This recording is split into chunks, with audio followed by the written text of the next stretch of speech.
રામ રામ, જય શ્રી કૃષ્ણ.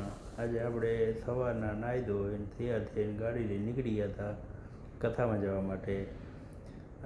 ગઢશીશા કથા છે, જેમના વક્તા છે જિગ્નેશ દાદા. તો બન્યા રહેજો વિડીયોમાં. આપણે જઈએ ગઢશીશા કથામાં.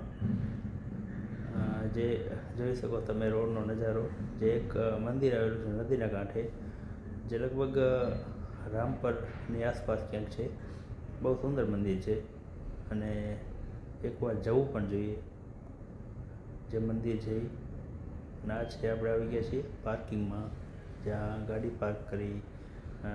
અસંખ્ય પબ્લિક, અસંખ્ય ગાડીઓ, અને આ છે એક મંદિર છે ઉપર આવેલું ટોચ ઉપર.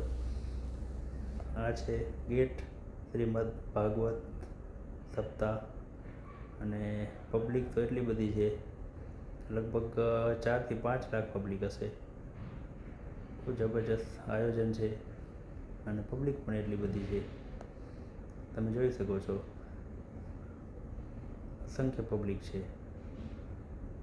આ છે એક કથાનો મોટો ગેટ બનાવેલો છે, જ્યાંથી આપણે અંદર જઈશું. આ છે અંદરનું, જોઈ શકો છો તમે, સ્ટેજ અને ઉપર ફોગર પંખા. બહુ સારી સુવિધા કરેલી છે કથામાં. આ છે પ્રસાદ કક્ષ, જ્યાં આપણે પછી પ્રસાદ લેવા માટે જઈશું. ચારે બાજુ પબ્લિક. આપણે આવી ગયા પ્રસાદ લેવા માટે, જ્યાં આપણે પ્રસાદ લેશું. Thank you for watching.